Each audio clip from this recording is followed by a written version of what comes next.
2014 2024 வரைக்கும் கடந்த 10 ஆண்டுகளில் தமிழகத்தை தொடர்ந்து நரேந்திர மோடி அரசாங்கம் புறக்கணிச்சு வர ஒரு சூழல் நம்ம பார்க்கிறோம். தமிழ்நாட்டிற்கு எவ்வளவு பெரிய பேராபத்துகள், இயற்கை சீற்றங்கள் ஏற்பட்டாலும் மத்திய அரசாங்கமோ பிரதமரோ திரும்பி கூட பார்க்காத ஒரு சூழல் இருக்குது.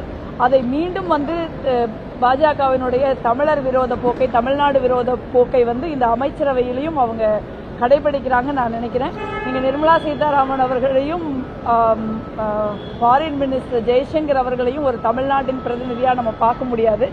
அவங்களுக்கு தமிழ்நாட்டுக்கு எந்த சம்பந்தம் கிடையாது. எப்பவாவது நான் வெங்காயம் சாப்பிட்றது இல்லைன்னு தமிழ் மக்களை இழிவுபடுத்திட்டு போறதை தவிர நிர்மலா சீதாராமன் அவர்கள் தமிழ்நாட்டுக்கு எதுவுமே செஞ்சது கிடையாது. திரு அண்ணன் முருகன் அவர்கள் மட்டும்தான் ஒரு இணையமைச்சராக அமைச்சரவையில் சேர்க்கப்பட்டிருக்கிறாரு. இது ஒரு தமிழ்நாட்டிற்கு ஒரு எதிரான போக்கு. இதை இதற்கான கண்டனங்களை நாங்கள் பதிவு செய்ய விரும்புகிறோம்.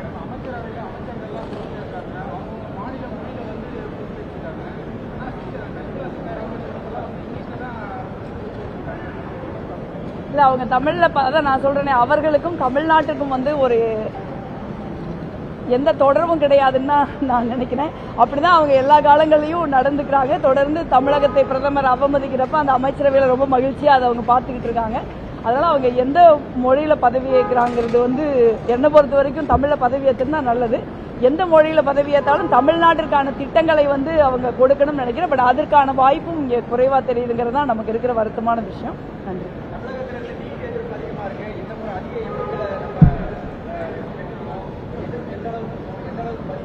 இல்ல, கடந்த 10 ஆண்டுகளில் நீட்டுக்கு எதிராக நாங்கள் தமிழ்நாட்டை சேர்ந்த நாடாளுமன்ற உறுப்பினர்கள், திராவிட முன்னேற்ற கழகம் தலைமையிலான இந்தியா கூட்டணியை சேர்ந்த நாடாளுமன்ற உறுப்பினர்கள் கடுமையான நிலைப்பாட்டை நீட் விவகாரத்தில் நாங்கள் முன்னெடுத்திருக்கோம். நீட்ல மட்டுமில்ல, தமிழ்நாட்டின் உரிமைகளுக்காக கடந்த 10 ஆண்டு காலமா நாங்க கடுமையா போராடி இருக்கோம். உண்மையிலேயே யாரு சமோசா சாப்பிடுறாங்கன்னா பாஜக எம்பிக்கள் தான் உட்கார்ந்து சமோசா சாப்பிடுறாங்க.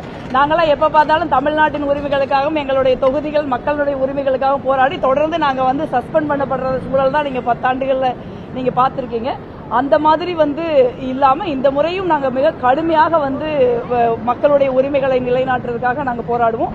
நீட் உட்பட தமிழ்நாட்டை பாதிக்கின்ற அனைத்து விஷயங்களுக்கும் மிக உறுதியான நிலைப்பாட்டை நாங்கள் எடுப்போம். முன்பு இருந்ததை விட இன்று எதிர்க்கட்சி ஒரு உறுதியான எதிர்க்கட்சியா நாங்க இருக்கோம். 234 நாடாளுமன்ற உறுப்பினர்கள், அதற்கப்புறம் 2 நாடாளுமன்ற உறுப்பினர்கள் காங்கிரஸ் கட்சியில் சேர்ந்திருக்காங்க. 236 உறுப்பினர்கள். இண்டிபெண்டன்ட் எம்பிஸ்லயும் நிறைய பேர் பாஜகவுக்கு எதிரான எம்பிக்கள் இருக்காங்க. கிட்டத்தட்ட 245 பேர் கொண்ட ஒரு பலம் பொருந்திய ஒரு எதிர்க்கட்சியாக இந்தியா கூட்டணி இருக்குது. தலைவர் ராகுல் காந்தி அவர்கள் மிக கடுமையாக இந்தியா முழுவதும் நரேந்திர மோடி அவர்களுக்கு எதிராக, பாஜகவின் மக்கள் விரோத ஆட்சிக்கு எதிராக இந்திய மக்களை அணிதிரட்டி இருக்கிறார். இன்று இந்திய மக்கள் ஒரு இந்திய வரலாற்றிலேயே ஒரு ஆட்சி பொறுப்பேற்கிறப்ப மக்கள் எதுக்குடா இந்த அரசாங்கம் பொறுப்பேற்குது அப்படின்னு நினைச்ச முதல் அரசாங்கம் நரேந்திர மோடி அரசாங்கமா தான் இங்க இருக்கிறத நம்ம பார்க்க முடியுது. அது ரொம்ப துரதிருஷ்டவசமானது ஜனநாயகத்திலேன்னு நான் நினைக்கிறேன்.